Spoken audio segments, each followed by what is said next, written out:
ድራማው ሲጀምር በአንድ ፋብሪካ ውስጥ የተደረገ የሕክምና ሙከራ ባለመሳካቱ ምክንያት አንድ ልጅ እየሸሸ በመሄድ ነው። ልጁም ወደ ዘንቢነት ተቀይሯል። ነገር ግን አንዲት ሰላማዊ መንደር ሲደርስ እንግዳ ነገር ይከሰታል። የመንደሩ ሰዎች ስለ ዞምቢዎች ምንም የሚያውቁት ነገር ስለሌለ ማንም አልፈራውም። በዛው ቅጽበት አንዱ ውሻ ሊያባረረው ይጀምራል። ለማምለጥ ሲልም ዞምቢው ሮጦ በአንድ የህዝብ መጸዳጃ ቤት ውስጥ ይደበቃል። የውሻውን ጩኸት የሰማው ኪም የተባለ ሰውም ምን እየሆነ እንደሆነ ለማየት ወደ ውጭ ይወጣል። የዚህ ሰው ቤተሰብ የዚህ ታሪክ ዋና ትኩረት ነው። ኪም ወደ መጸዳጃ ቤቱ እንደገባ ዞምቢው በድንገት ራሱን ነክሶት ደሙ እየፈሰሰ በመሮጥ ያመልጣል። ጓደኞቹም በፍጥነት አምቡላንስ ይጠራሉ። ዞምቢው ሲሸሽ የኪም ልጅ ከሆነችው ሊሊ ጋር ይገናኛል። በደም ተሸፍኖ በንግድ መንገድ ሲሮ ስታየው የሆነ ወንጀል አይነት እንደሆነ ታስባለች። ብዙ ሳታስብም ጠልፋ በመጣል ታቆመዋለች። ሁለቱም መባረር ይጀምራሉ። በዛው ቅጽበት የኪም ታናሽ ልጅ ሚን ከከተማው ለረፍት ወደ መንደሩ ይደርሳል። እህቱ በደም ከተሸፈነ ሰው ስትሸሽ ሲያይ እሱም ደንግጦ መሮጥ ይጀምራል። በዝግጅቱ ወቅት ሊሊ ከአንድ ሽንት ቤት አጠገብ ትወድቃለች። ዞምቢው ሊደርስባት ሲል በድንገት አንድ መኪና መጥቶ ይመታዋል፣ ወደዛውም ይወረውረዋል። ሰላም ጋይስ እንዴት ናችሁ? ሁላችሁንም ሰላም ብያለሁ። ቪዲዮውን ከመጀመራችሁ በፊት ቪዲዮውን ላይክ፣ ቻናሉን ሰብስክራይብ በማድረግ ጀምሩ። በነገራችን ላይ የትላንትናውን ቪዲዮ ሾርት ቪዲዮ ላይ ገብታችሁ ታገኙታላችሁ። ወደ ቪዲዮ እንመለስ። መኪናውን የሚነዳው ዮንግ የኪም ትልቅ ልጅ ነው። ደንግጦ ልጁን የገደለው ይመስለዋል። ዞምቢ መሆኑንም ማንም ስለማያውቅ ፖሊስ ሊያስረው ይችላል ብሎ በጣም ይፈራል። ነገር ግን ሳይታሰብ ድንገት ዞምቢው እንደገና ተነስቶ ይሮጣል። ከዚህ በኋላ ቤተሰባቸውን እናያለን። ዮንግ ሚስት ነፍሰ ጡር መሆኗ ይታወቃል። ዮንግ በጥሩ ሁኔታ ይንከባከባታል። ነገር ግን ከጠንካራና አደገኛ ዳራ የመጣች በመሆኗ በጥቂቱ ይፈራታል። ብዙም ሳይቆይ ኪም ከሆስፒታል ይመለሳል። ቤተሰቦቹም ስለራሱ ጉዳት ሲጠይቁት ከመመለስ ይቆጠባል። በቫን መኪና ውስጥ ተቀምጦ በቁጣ ይጮሃል።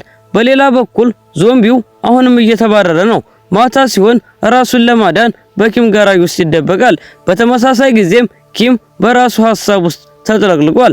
ከወጣትነቱ ጀምሮ ሁልጊዜም ወደ ሀዋይ የመሄድ ህልም ነበረው። ነገር ግን በገንዘብ እጥረት ምክንያት መሄድ አልቻለም ነበር። ቆየት ብሎ ሊሊ ከጋራጁ እንግዳ ድምጽ ትሰማለች። ለማየት ስትሄድም ዞምቢው እዚያ ቆሞ ታገኘዋለች። ድምጿን የሰማው ኪም ወደ ጋራጁ ይመጣል። ዞምቢውን እንዳየው ወዲያውኑ ይለየዋል። ይህ ቀደም ሲል የነከሰኝ ሰው ነው በማለት በቁጣ ወዲያውኑ ዞምቢውን ማጥቃት ይጀምራል። በጽኑም ይመታዋል። ሊሊ በፍጥነት ወደ ውስጥ ገብታ የቀረውን ቤተሰብ ትጠራለች። ብዙም ሳይቆይ ሁሉም በጋራጅ ውስጥ ይሰበሰባሉ። አባቱ ሲታገል ያየው ዮንግ ወደፊት ዞር ብሎ ዞምቢውን በረጅሙ ይመታዋል። በሆዱ ውስጥ በሾለ ብረት ይወጋዋል። ሁሉም የሞተ ይመስላቸዋል። ነገር ግን ከጥቂት ቅጽበት በኋላ ዞምቢው እንደገና መንቀሳቀስ ይጀምራል። ይህንንም ያዩት በሙሉ ደንግጠው እየጮሁ ይሸሻሉ። የሆነ መንገድም ተቆጣጥረውት በጋራጅ ውስጥ ያስቀምጡታል። በትክክል ምን እንደሆነ ለመረዳት በጥንቃቄ ይመለከቱታል።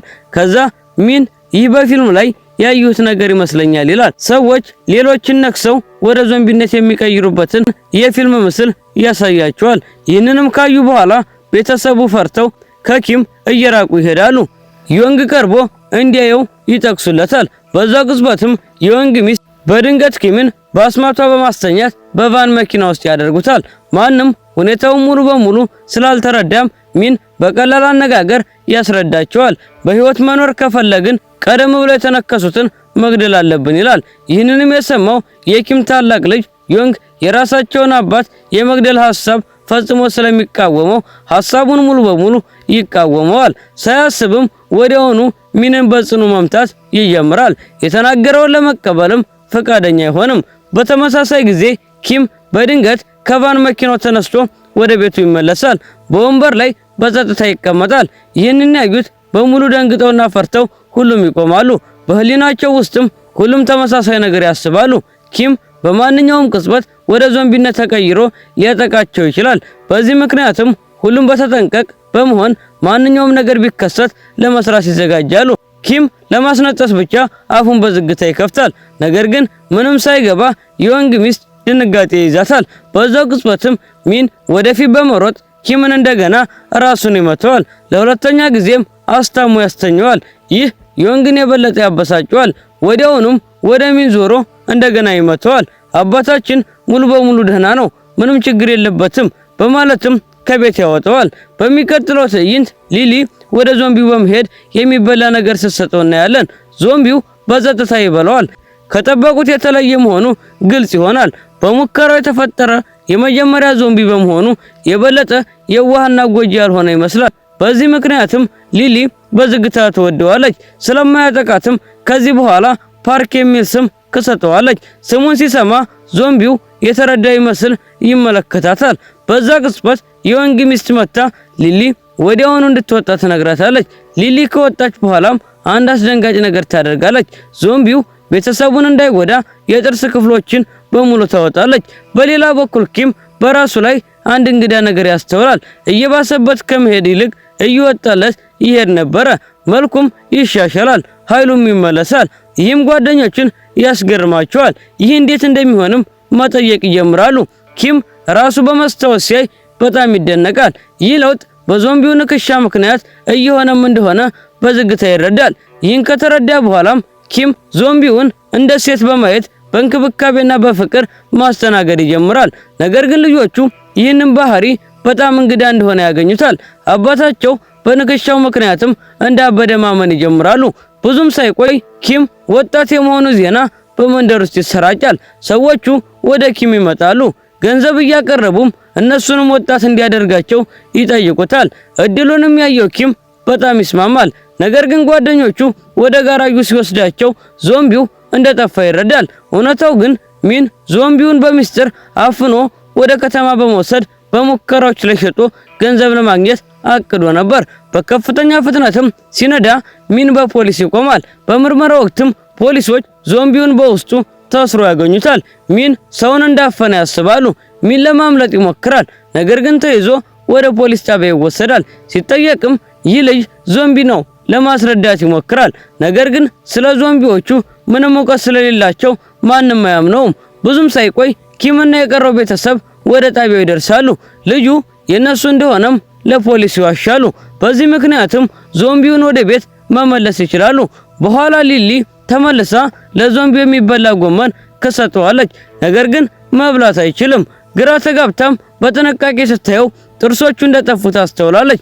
ደንግጣ ሁለቱንም ጠርታ ይህን ያደረገው ማን እንደሆነ ትጠይቃለች። ነገር ግን እውነቱ ግልጽ ቢሆንም ሁሉም መካካድና እርስ በርሳቸው መወቃቀስ ይጀምራሉ። የዞምቢውን ጥርስ ያወጣችው የወንግ ሚስት ነበረች። ከዚህ በኋላም ኪም ይመጣል። የዞምቢው ጥርስ እንደወጣም ይረዳል። የሆነውን እንደተረዳም በጣም ይበሳጫል። ምክንያቱም ከጓደኞቹ ትልቅ ቅድመ ክፍያ ወስዶ ወጣት እንደሚያደርጋቸው ቃል ገብቶ ነበር። አሁን ሙሉ እቅዱ እየፈረሰ ይመስላል። ነገር ግን አንድ ሐሳብ ይመጣለታል።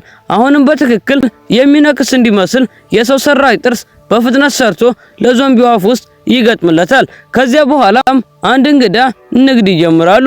ሙሉ ቤተሰቡ የመንደሩን አዛውንቶች መጥራት ይጀምራሉ። እንደገና ወጣት የመሆን እድል ይሰጧቸዋል። እውነተኛው እንዲመስልም በቆዳ ላይ ኬቻፕ በመቀባትም ዞምቢው በትንሹ እንዲነክሳቸው ያደርጋሉ። ሂደቱም ህመም ያለው ቢሆንም ወጣት የመሆን ፍላጎታቸው ከህመሙ በላይ ስለሆነ ከትልቅ የመንደሩ ሰዎች መካከል ማንም አይመለስም። ከቀን ወደ ቀንና ከሌሊት ወደ ሌሊት ንግዱ ይቀጥላል። የኪም ቤተሰቡም ብዙ ገንዘብ ማግኘት ይጀምራሉ። ብዙም ሳይቆይ ውጤቱ ይታያል። የተነከሱትም ሰዎች በሙሉ እንደ ኪም ወጣት መሆን ይጀምራሉ። በተመሳሳይ ጊዜ ከፍተኛ ኃይልና ብርታት ያገኛሉ። ሁሉም በጣም ደስተኛ ይሆናሉ። ነገር ግን ያልተጠበቀ ነገር ይከሰት ነበር። ኪም ገንዘቡን ይዞ ወደ ሃዌይ እንደሸሸ ይታወቃል።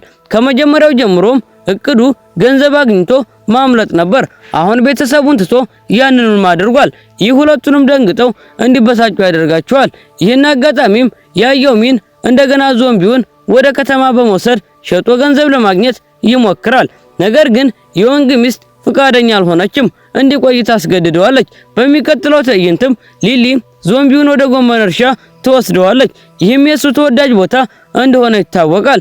ዞምቢው በደስታ ጎመን መብላት ይጀምራል። በጣም ሰላማዊ ይመስላል። ሊሊ ፈገግ ብላ ስሜን ሊሊ በል ትለዋለች። ነገር ግን ዞምቢው ምንም አይመልስም፣ መብላቱንም ይቀጥላል። እሷም ጎመኑን ይዛ ትሮጣለች። ዞምቢው ይከታተላታል። ሁለቱም ጥቂት ጊዜ አብረው ያሳልፋሉ። ከባህሪያቸውም እርስ በርስ በዝግታ እየተቀራረቡ እንደሆነ ግልጽ ይሆንልናል።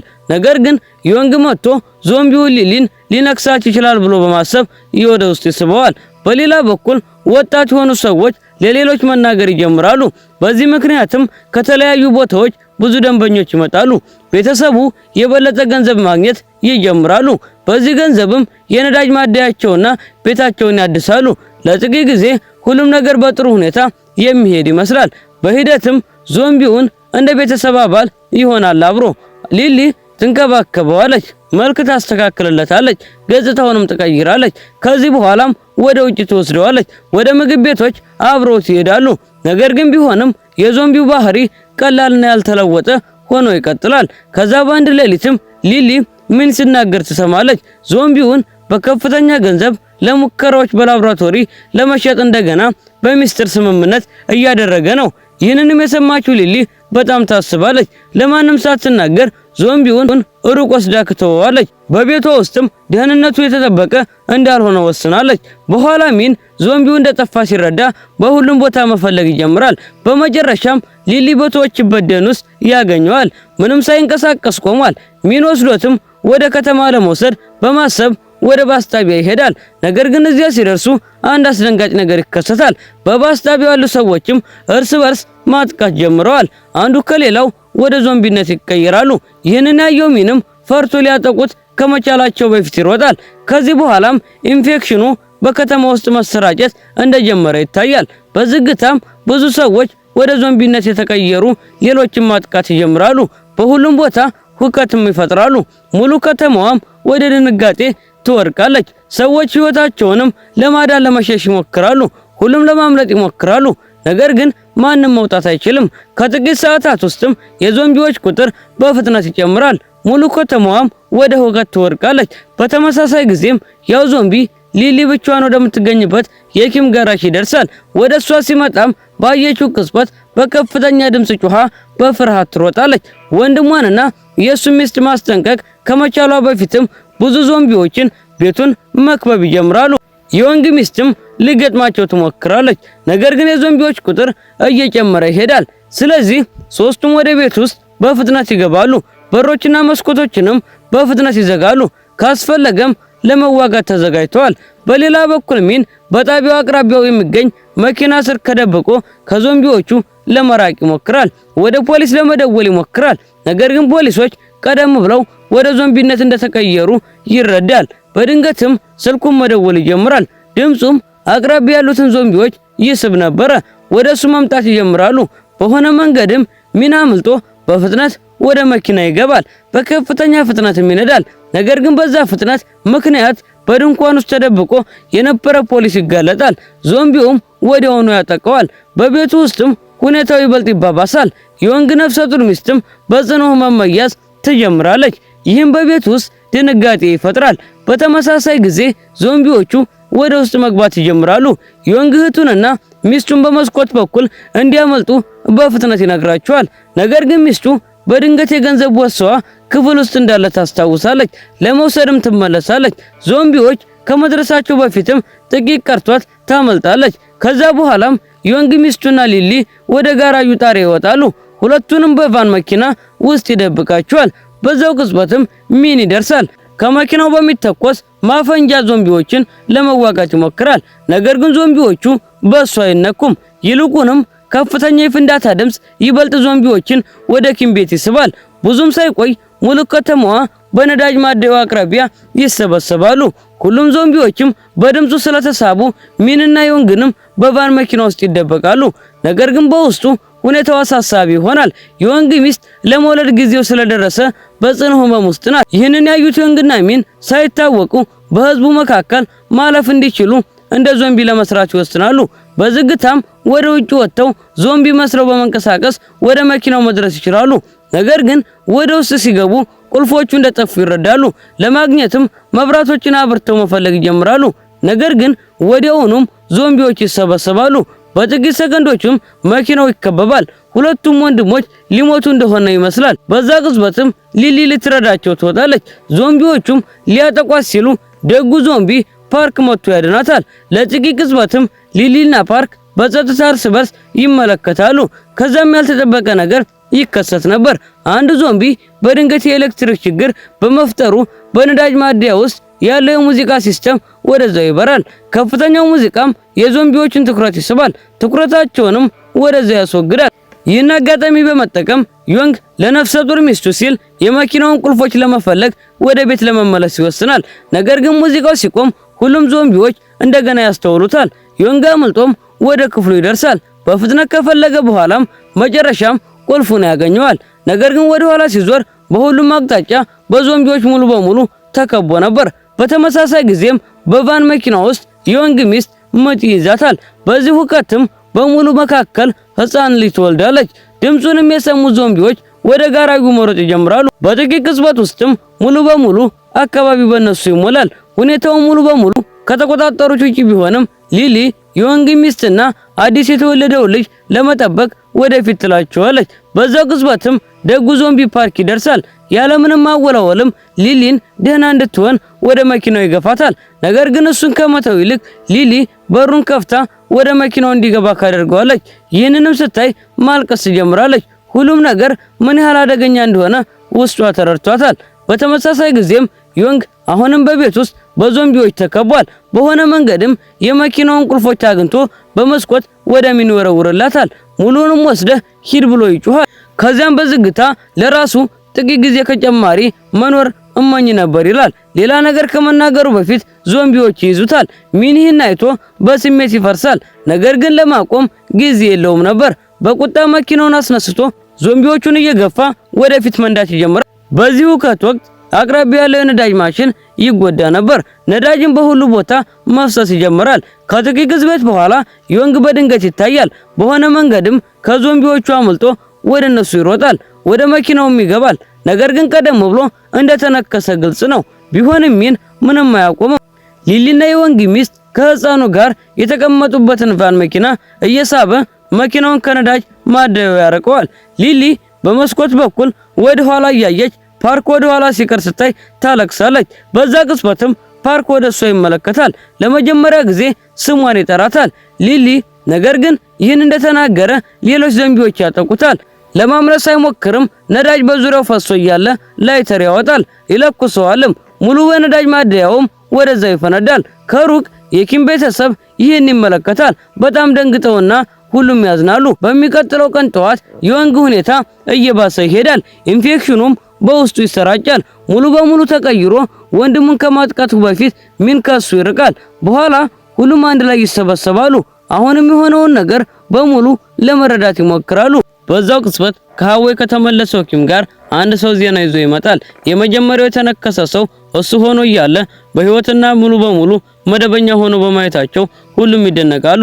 ነገር ግን ወደ ዞምቢነት አልተቀየረም ነበር።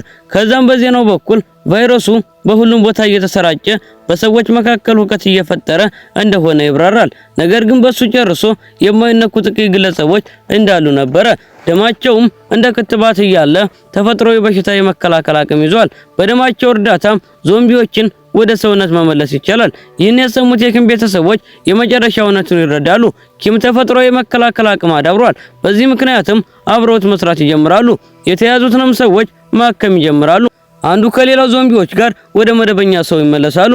በመጨረሻም ደጉ ዞምቢ የመጨረሻው ወደ ሰውነት እንደተመለሰ ይታያል። ከነዳጅ ማደያው ፍንዳታ በኋላ እንኳን በሆነ መንገድ በህይወት ቆይቶ አሁን ሙሉ በሙሉ መደበኛ ሆኗል። በተመሳሳይ ጊዜም ቀደም ብሎ ተነክሶ የነበረው የሊሊ ወንድም ዮንግም ወደ ሰውነት ተመልሷል። ይህ ክትባቱም እየሰራ እንደሆነ በግልጽ ይታያል። በመጀመሪያ ላይ ይህ ቤተሰብ ሰዎችን ወጣት ለማድረግ ንግድ ያካሄድ ነበር። አሁን ግን ስህተታቸውን ለማስተካከል እየሞከሩ ነው። ዞምቢውን ለገንዘብ ከመጠቀም ይልቅ አሁን ሁሉንም ወደ መደበኛ ሰውነት ለመመለስ እየረዱ ይገኛሉ። አንዱ ከሌላው ሰዎች ጋር እንደገና ሰው መሆን ይጀምራሉ። ነገሮችን በዝግታ ወደ መደበኛ ሁኔታ ይመለሳሉ። በዛም ፊልሙ ያበቃል። ቪዲዮ ከተመቻችሁ ታዲያ ላይክ እና ሰብስክራይብ ማድረጋችሁ እንዳትረሱ። ይመቻችሁ።